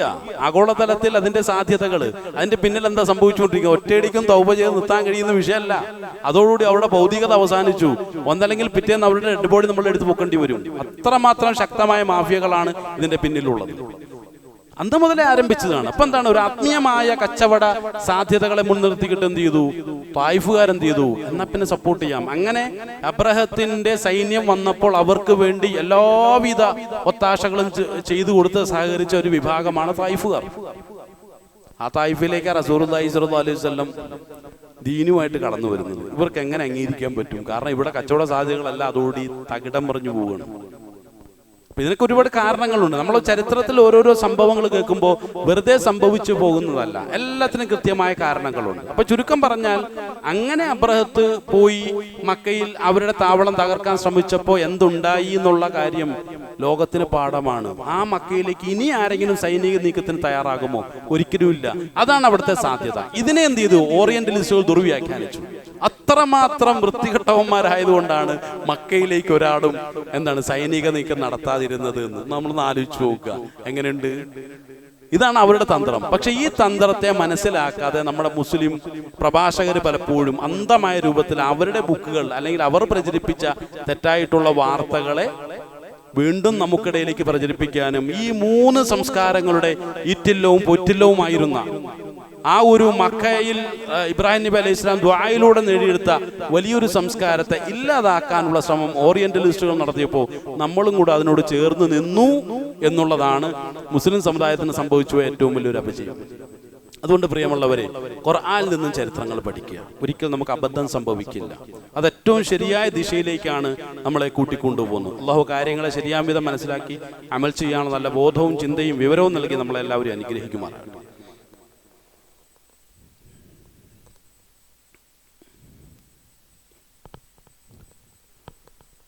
അൽഹംദുലില്ലാഹി റബ്ബിൽ ആലമീൻ, അസ്സലാത്തു വസ്സലാമു അലാ അഷ്റഫിൽ മുർസലീൻ വഅലാ ആലിഹി വസഹ്ബിഹി അജ്മഈൻ, അമ്മാ ബഅദ്.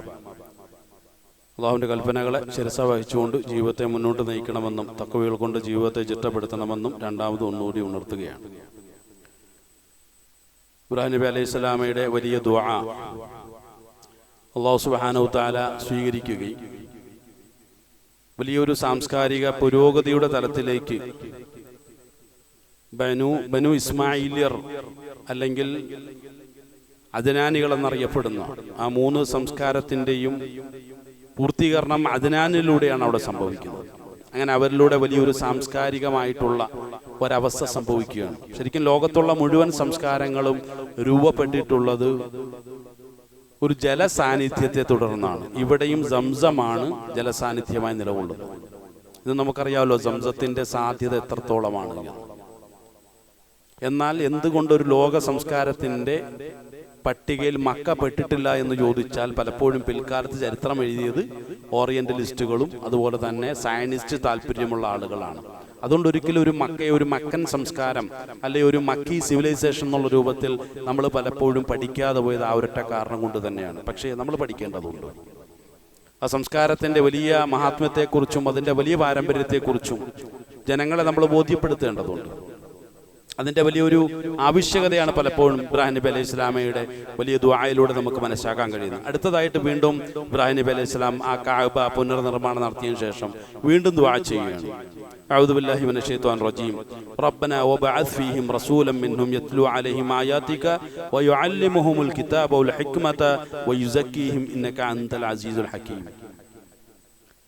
റബ്ബേ, നീ അവരിൽ നിന്നും അയക്കണമേ ഒരു റസൂലിനെ അയക്കണമേ.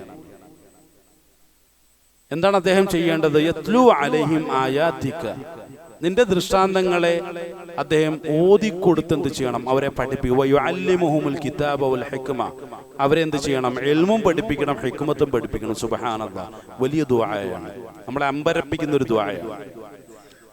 കാരണം ഒരു സാംസ്കാരികമായ പുരോഗതിക്ക് നിർബന്ധമായും ആവശ്യം എന്നുള്ളത്, അല്ലെങ്കിൽ അതിൻ്റെ ഒരു അവിഭാജ്യ ഘടകം എന്ന് പറയുന്നത് രാഷ്ട്രീയപരമായും സാമൂഹികമായും ആത്മീയമായും ഒരു നല്ല ഒരു സാംസ്കാരിക പാരമ്പര്യത്തെ നമുക്ക് വാർത്തെടുക്കണമെങ്കിൽ, അതിനെ നിലനിർത്തണമെങ്കിൽ അടിസ്ഥാനപരമായ ഒരു സംഗതി എന്ന് പറയുന്നത് നല്ല വിദ്യാഭ്യാസവും വിദ്യാഭ്യാസത്തിൽ അധിഷ്ഠിതമായ രൂപത്തിൽ സമൂഹത്തെ നയിക്കാൻ പര്യാപ്തമായ നേതാക്കന്മാരുമാണ്. ഈ 2 കാര്യങ്ങൾ ഇബ്രാഹിം നബി അലൈഹി ദുആയിലൂടെ ചോദിക്കുകയാണ്. റസൂലിനെ അയക്കണം അല്ലാഹു. അതുപോലെ തന്നെ ആ റസൂൽ എന്ത് ചെയ്യണം? അവരെ തസ്കിയത്ത് ചെയ്യണം. ഏത് വഴികളിലൂടെയാണ്? ഇൽമിനെ മുൻനിർത്തിക്കൊണ്ടായിരിക്കണം. ഇപ്പൊ ഇന്ന് ഇന്ത്യയുടെ 79ാമത്തെ സ്വാതന്ത്ര്യ ദിനമാണ്. അത് ആഘോഷം നടന്നുകൊണ്ടേയിരിക്കുകയാണ്.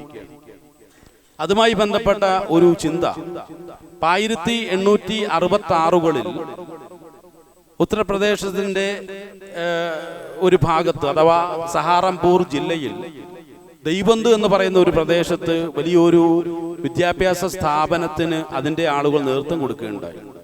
ബഹുമാന്യനായ ഖാസിം നാനൂത്തവി റഹ്മത്തുള്ളാഹി അലൈഹിയാണ് അതിന് നേതൃത്വം കൊടുത്തത്. എന്താണ് അതിന്റെ കാരണം? കാരണം ഇന്ത്യയിൽ എല്ലായിടത്തും സ്വാതന്ത്ര്യ സമരങ്ങൾ വലിയ ആവേശത്തോടുകൂടി മുന്നോട്ട് പോയിക്കൊണ്ടിരിക്കുകയാണ്. അതിനിടയിൽ ഒരു വിദ്യാഭ്യാസ സ്ഥാപനത്തിന്റെ ആവശ്യം എന്താണ്? അതും സ്വാതന്ത്ര്യ സമര രംഗത്ത് വളരെ ശക്തമായ നേതൃത്വം കൊടുത്തുകൊണ്ടിരിക്കുന്ന മൗലാന ഖാസിം നാനൂത്തവി റഹ്മത്തുള്ളാഹിയെ പോലുള്ള ആളുകൾ പെട്ടെന്നൊരു വിദ്യാഭ്യാസ സ്ഥാപനത്തെ കുറിച്ച് ചിന്തിച്ചത് എന്തുകൊണ്ടാണ്? കാരണം 1857, കാരണം ഈ ഒരു സ്ഥാപനം സ്ഥാപിക്കുന്നതിനും 9 വർഷം മുമ്പ് മുതൽ ഇവർ അനുഭവിച്ചുകൊണ്ടിരിക്കുന്ന വല്ലാത്തൊരു തിരിച്ചറിവ്, അല്ലെങ്കിൽ ആ അനുഭവത്തിലൂടെ ഇവർ മനസ്സിലാക്കിയിട്ടുള്ള വലിയൊരു തിരിച്ചറിവ്. കാരണം എന്താണെന്നറിയോ? സാംസ്കാരികമായും വിദ്യാഭ്യാസപരമായിട്ടും ഒരുപാട് പിന്നോക്കം നിൽക്കുന്ന ഒരവസ്ഥയിലാണ് നമ്മളുള്ളത്. അതുകൊണ്ട് അടിക്കടി നമ്മളിലേക്ക് പരാജയം വന്നുകൊണ്ടേയിരിക്കുന്നു.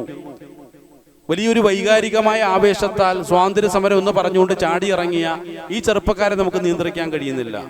മറ്റൊന്ന്, അവർക്കിടയിലുള്ള വലിയ അനാചാരമാണ്, അന്ധവിശ്വാസങ്ങളാണ്. അള്ളാഹുവിന്റെ ഭാഗത്തു നിന്നുള്ള ഒരു സഹായം നമുക്ക് പ്രതീക്ഷിക്കാൻ കഴിയാത്ത ഒരവസ്ഥ.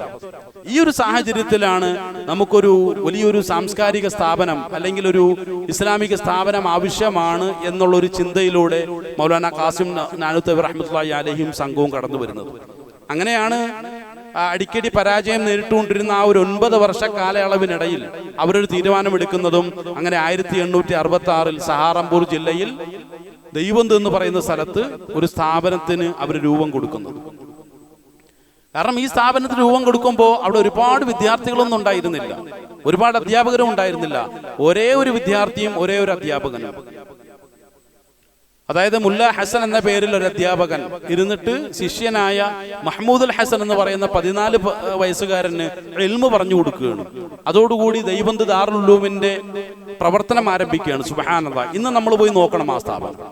നമ്മുടെ കേരളം അടക്കമുള്ള ലോകത്തിന്റെ നാനാഭാഗത്തേക്കും ഒരുപാട് പണ്ഡിതരെ വാർത്തെടുക്കുന്ന ഒരു മഹാസ്ഥാപനമായി ഇന്നും നിലകൊള്ളുന്ന ഒരു മഹത്തായ ഒരു പ്രസ്ഥാനത്തിനാണ് ഖാസിം നാനൂത്തി റഹ്മത്തുള്ളാഹി അലൈഹി അവിടെ നേതൃത്വം കൊടുത്തത്.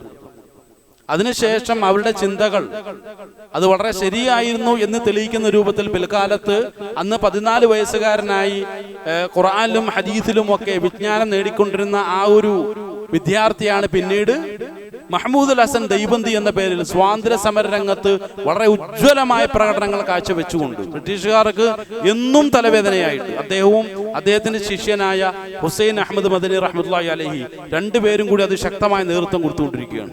വളരെ തന്ത്രപരമായ നീക്കങ്ങളൊക്കെ നടത്തിക്കൊണ്ടിരിക്കുകയാണ്. ബ്രിട്ടീഷുകാർക്ക് ഒരുപാട് നാശങ്ങളുണ്ടായി. അവരുടെ തന്ത്രങ്ങളെയൊക്കെ പൊളിച്ചു കളഞ്ഞു. അതോടൊപ്പം തന്നെ ശക്തമായ ഈമാനെ മുറുകെ പിടിച്ചുകൊണ്ട് അതിശക്തമായ രൂപത്തിൽ അവിടെയുള്ള അന്ധവിശ്വാസങ്ങളെയും അനാചാരങ്ങളെയും ഇല്ലാതാക്കുന്ന വിഷയത്തിൽ ദഅവത്ത് രംഗത്തും അവർ സജീവമായി പ്രവർത്തിച്ചുകൊണ്ടിരിക്കുന്ന ആ ഉന്നതമായ ആ ഒരു കാഴ്ച. പിന്നീട് മാൾട്ട ജയിലിൽ അത് ശക്തമായ രൂപത്തിലുള്ള മർദ്ദനമുറകൾ, അതിനുശേഷം തൂക്കിലേറ്റാൻ അവരെ വിധിക്കുന്നു. അതിനുശേഷം എന്ത് ചെയ്തു? ബ്രിട്ടീഷ് ഗവൺമെന്റ് നിയമിച്ചിട്ടുള്ള ജഡ്ജ് അദ്ദേഹത്തിന്റെ സ്വന്തം അനുഭവം ചരിത്രത്തിലൂടെ വ്യക്തമാക്കി അവർക്ക് വേണ്ടിയിട്ടുള്ള തൂക്കുകയറൊരുക്കുന്ന വേണ്ടിയുള്ള വിധികൾ പല ആവർത്തി ഞാൻ എഴുതാൻ ശ്രമിച്ചിട്ടും എൻ്റെ കൈകൾക്ക് അത് എഴുതാൻ കഴിയാത്ത ഒരു അവസ്ഥ സംഭവിച്ചു പോയി. എന്തോ ഒരു പ്രത്യേകത അതിലുണ്ടെന്ന് മനസ്സിലാക്കി ഇവരെ കാണുമ്പോൾ തന്നെ എൻ്റെ കൈയും കാലും വിറപ്പുണ്ട്, വല്ലാത്ത ഒരു ഉൾഭയം എന്നിൽ ഉണ്ടാക്കുന്ന ഒരു അവസ്ഥയാണ് ഈ മുഖത്തേക്ക് നോക്കുമ്പോൾ എനിക്ക് അനുഭവപ്പെടുന്നതെന്ന് പറഞ്ഞുകൊണ്ട് അവസാനം വധശിക്ഷ അവരിൽ നിന്നും ഒഴിവാക്കേണ്ട ഒരു സാഹചര്യമുണ്ട്. സുബ്ഹാനല്ലാഹ്. നമ്മൾ ചിന്തിച്ചു നോക്കി. അത്രമാത്രം ഉജ്ജ്വലമായ രൂപത്തിൽ സ്വാതന്ത്ര്യ സമരത്തിന് നേതൃത്വം കൊടുത്ത മഹാത്മാക്കൾ, അവരിലൂടെ ധാരാളം സ്വാതന്ത്ര്യ സമര സേനാനികളെയാണ് ഈ മഹാസ്ഥാപനം അവിടെ രൂപപ്പെടുത്തിയെടുത്തിട്ടുള്ളത്. നമ്മളത് ചിന്തിച്ചു നോക്കി. വിദ്യാഭ്യാസത്തിനുള്ള പ്രാധാന്യമാണ്. കാരണം ഇവിടെ സ്വാതന്ത്ര്യ സമരം നടക്കുമ്പോഴും വിദ്യാഭ്യാസമില്ലാത്ത, യാതൊരു സംസ്കാരവും ഇല്ലാത്ത ഒരു ജനതയെ കൊണ്ടൊന്നും സാധ്യമല്ല. കേവലം ചില വൈകാരികമായിട്ടുള്ള വികാരങ്ങളിലൂടെ നേടിയെടുക്കേണ്ട ഒന്നല്ല സ്വാതന്ത്ര്യം. അത് നമ്മളുടെ തിരിച്ചറിവിലൂടെയും ശരിയായ കാഴ്ചപ്പാടിലൂടെയും ആണ് എന്ന് ഇന്ത്യയിലുള്ള നേതാക്കന്മാർ പിന്നീട് നമ്മളെ പഠിപ്പിക്കുകയാണ്. പിന്നീടോ സ്വാതന്ത്ര്യാനന്തര ഇന്ത്യയിൽ ആദ്യത്തെ ഇന്ത്യൻ ഗവൺമെന്റ് രൂപീകരിക്കപ്പെടുമ്പോൾ അന്നത്തെ വിദ്യാഭ്യാസ വകുപ്പ് നിർബന്ധമായും ഏറ്റെടുക്കണമെന്ന് പറഞ്ഞുകൊണ്ട് മഹ്മൂദുൽ ഹസൻ ദൈബന്തി റഹ്മത്തുള്ളാഹി അലൈഹിയുടെ പ്രഥമ ശിഷ്യൻ ഹുസൈൻ അഹമ്മദ് മദനി റഹ്മത്തുള്ളാഹി അലൈഹിയോട് ഇന്ത്യൻ നേതൃത്വം മുഴുവൻ ആവശ്യപ്പെട്ടു. അദ്ദേഹം പറഞ്ഞു, എനിക്ക് ദഅവത്ത് രംഗത്ത് സജീവമാകണം, തൽക്കാലം ഇന്ത്യയുടെ വിദ്യാഭ്യാസ വകുപ്പ് ഏറ്റെടുക്കാൻ എനിക്ക് സമയമില്ല എന്നാ പറയുന്നത്. ഒന്നാലോചിച്ച് നോക്കുക. അത്രമാത്രം ഇന്ത്യയുടെ മുഴുവൻ വിദ്യാഭ്യാസത്തിന്റെ വകുപ്പിന്റെ നേതാവ് അല്ലെങ്കിൽ മിനിസ്റ്ററായി മാറാൻ മാത്രമുള്ള യോഗ്യത ആ ഒരു സ്ഥാപനം ഹുസൈൻ അഹമ്മദ് മദനി റഹ്മത്തുള്ളാഹി അലൈഹിക്ക് കൊടുത്തിട്ടുണ്ട്. അദ്ദേഹത്തിന്റെ പുത്രനാണ് ഇന്ന് അർഷദ് മദനി ഹസ്രത്ത്. ഇന്നും എന്താണ്? ദൈവത്തിന്റെ നേതാവാണ്. ഇപ്പൊ കേരളത്തിൽ വന്നിട്ടുണ്ട്, ഇന്നും ജീവിച്ചിരിക്കുന്ന ഒരു മഹാനാണ്. അത്രത്തോളം വലിയൊരു പാരമ്പര്യമാണ് വിദ്യാഭ്യാസ രംഗത്ത് അവർക്കൊക്കെ അവകാശപ്പെടാൻ കഴിയുന്നത്. അടുത്ത കാലത്ത് അർഷദ് മദനി ഹസ്രത്ത് രാംലീല മൈതാനിയിൽ ഇന്ത്യയിലെ അധസ്ഥിതരായിട്ടുള്ള പാവങ്ങളായ മുസ്ലിമീങ്ങൾക്ക് വേണ്ടി ശബ്ദിച്ചുകൊണ്ടിരിക്കുമ്പോ BJP ഗവൺമെന്റിന്റെ നേതാക്കന്മാർ വന്നിട്ട് പറഞ്ഞു, മൗലാന, ഇന്ത്യൻ സ്വാതന്ത്ര്യ സമരത്തിന് വേണ്ടി ഒരുപാട് കഷ്ടപ്പെട്ട വലിയൊരു പാരമ്പര്യമാണ് നിങ്ങൾക്കുള്ളത്. അങ്ങനെയുള്ള നിങ്ങൾ ഇവിടെ ഇരിക്കുന്ന ഞങ്ങൾക്ക് സഹിക്കാൻ കഴിയുന്നില്ല, അവിടെ നിങ്ങൾ തിരിച്ചു മടങ്ങണമെന്ന് പറഞ്ഞപ്പോ എന്റെ പാവപ്പെട്ട മുസ്ലിമീങ്ങൾ തെരുവിൽ കിടന്ന് പ്രയാസപ്പെടുമ്പോ അവരെ അവഗണിച്ചിട്ട് സുഖലോലുപനാകാൻ എന്റെ ഉപ്പ എന്നെ പഠിപ്പിച്ചിട്ടില്ല. അങ്ങനെ ഒരു ജീവിതം എനിക്ക് ഹറാമാണെന്നാണ് എന്റെ പിതാവും എന്റെ പൂർവ്വപിതാക്കന്മാരും എന്നെ പഠിപ്പിച്ചിട്ടുള്ളത്, എന്റെ ഉസ്താദ് എന്നെ പഠിപ്പിച്ചിട്ടുള്ളത്. ധീരമായ മറുപടി പറഞ്ഞ മഹാനായ ഒരു വ്യക്തിയാണ് ഇവരൊക്കെ. നമ്മൾ ചിന്തിച്ചു നോക്കുക, എത്ര വലിയൊരു പാരമ്പര്യമാണ്. പക്ഷെ അവിടെയൊക്കെ ദീനിനും ഇൽമിനും വലിയ പ്രാധാന്യം കൊടുത്തുകൊണ്ട് തന്നെയാണ് സ്വാതന്ത്ര്യത്തിന് വേണ്ടിയിട്ടുള്ള വലിയ പരിശ്രമങ്ങൾ അവർ നടത്തിക്കൊണ്ടിരിക്കുക. എന്തുകൊണ്ട് ആ ഒരു പാരമ്പര്യത്തിലേക്ക് തിരിച്ചു പോകാൻ നമ്മളെ കൊണ്ട് സാധിക്കുന്നില്ല? വിദ്യാഭ്യാസമില്ലാതെ അലഞ്ഞു തിരിഞ്ഞു നടക്കുകയും അവസാനം ഏതോ ഒരു വൈകാരികമായി വർദ്ധിച്ച ആവേശത്തിന്റെ പുറത്ത് വലിയൊരു ആവേശവും കൊണ്ട് സ്വാതന്ത്ര്യ സമര ചിന്തകളുമായി നടന്നുകൊണ്ടിരിക്കുന്ന നമ്മെ സംബന്ധിച്ചിടത്തോളം പ്രിയമുള്ളവരെ, ഇതൊക്കെ വലിയ പാഠങ്ങളാണ്. ഇബ്രാഹിം നബി അലൈഹി ഇസ്ലാമിന്റെ ദുആ. വിദ്യാഭ്യാസപരമായ പുരോഗതിയിലൂടെ മാത്രമേ എന്തെങ്കിലുമൊക്കെ നമുക്ക് നേടിയെടുക്കാൻ കഴിയൂ എന്നുള്ളതിന്റെ കൃത്യമായ പഠനങ്ങളാണ് വിശുദ്ധ ഖുർആനും ആ വിശുദ്ധ ഖുർആനിൽ നിന്നും പാഠങ്ങൾ ഉൾക്കൊണ്ട ഈ മഹത്തുക്കളൊക്കെ നമ്മെ പഠിപ്പിക്കുന്നത്. അവൻ്റെ കാര്യങ്ങളെ ഉൾക്കൊള്ളുക. അല്ലാഹു സുബ്ഹാനഹു വ തആല ശരിയാം വിധം കാര്യങ്ങളെ മനസ്സിലാക്കാനും ആ നിലയിൽ തന്നെ വിശുദ്ധ ഖുർആന്റെ ആ ഒരു സുന്നത്തിനെ 100% പിൻപറ്റിക്കൊണ്ട് ജീവിക്കുവാനും മഹാനായ ഇബ്രാഹിം നബി അലൈഹി ഇസ്ലാമയുടെ ആ ഒരു മാർഗത്തെ പിൻപറ്റിക്കൊണ്ട് ശരിയായ ഒരു ഹുനഫ ആയി ജീവിച്ച് മരിക്കാനുള്ള വലിയ തൗഫീഖ് നൽകി നമ്മെ എവരെയും അള്ളാഹു അനുഗ്രഹിക്കുമാറാകട്ടെ. നമ്മളിൽ നിന്ന് വന്നു പോയിട്ടുള്ള വലുതും ചെറുതായ മുഴുവൻ പാവങ്ങളെയും അള്ളാഹുവിൻ്റെ മഹത്തായ അനുഗ്രഹം കൊണ്ട് വിട്ടുകൊടുത്ത് മാപ്പാക്കി തരുമാറാകട്ടെ. ലോകത്ത് കഷ്ടപ്പാടുകൾ ദുരിതങ്ങൾ അനുഭവിക്കുന്ന എല്ലാ മുസ്ലിമീങ്ങളെയും എല്ലാവിധ പ്രയാസങ്ങളും അള്ളാഹു കരകയറ്റി അനുഗ്രഹിക്കുമാറാകട്ടെ. വിശേഷിച്ച ഫലസ്തീൻ മുസ്ലിമീങ്ങൾക്ക് അള്ളാഹു സമാധാനവും സമാശ്വാസവും വലിയൊരു പരിഹാരം കൊടുത്ത് അനുഗ്രഹിക്കുമാറാകട്ടെ. ലോക മുസ്ലിമീങ്ങളെ അള്ളാഹു അനുഗ്രഹിക്കുമാറാകട്ടെ. നമ്മളിൽ നിന്ന് മരണപ്പെട്ടു പോയിട്ടുള്ള മുഴുവൻ ആളുകളുടെയും ഖബറുകളെ അള്ളാഹു വിശാലമാക്കുകയും മൗഫറത്തും റഹ്മത്തും കൊടുത്ത് അവരെ അനുഗ്രഹിക്കുകയും ചെയ്യുമാറാകട്ടെ. പെട്ടെന്നുള്ള മരണങ്ങളിൽ നിന്നും മാരകമായ രോഗങ്ങളിൽ നിന്നും എല്ലാവിധ ബലാ മുസീബത്തുകളിൽ നിന്നും നമ്മളെ നമ്മുടെ നാട്ടിലുള്ള കുടുംബത്തിലുള്ള മുഴുവൻ ആളുകളെയും കാത്തുരക്ഷിച്ച് അനുഗ്രഹിക്കുമാറാകട്ടെ. മുസ്ലിം സമുദായത്തിന് നഷ്ടപ്പെട്ട ഇസ്സത്തിനെ ഖുർആന്റെയും ഹദീസിന്റെയും തിരിച്ചറിവിന്റെയും ഇൽമിന്റെയും വഴിയിലൂടെ തിരിച്ചെടുക്കാനുള്ള തൗഫീഖും താക്കത്തും കൊടുത്ത് മുസ്ലിം ലോകത്തെ അള്ളാഹു അനുഗ്രഹിക്കുമാറാകട്ടെ. അല്ലാഹു മഗ്ഫിർ ലിൽ മുഅ്മിനീന വൽ മുഅ്മിനാത്ത് വൽ മുസ്ലിമീന വൽ മുസ്ലിമാത്ത് അൽ അഹ്യാഇ മിൻഹും വൽ അംവാത് റബ്ബനാ ആതിനാ ഫിദ് ദുനിയ ഹസന വഫിൽ ആഖിറതി ഹസനത വഖിനാ അദാബന്നാർ ആമീൻ ബിറഹ്മതിക യാ അർഹമർ റഹീമീൻ. അൽഹംദുലില്ലാഹി റബ്ബിൽ ആലമീൻ.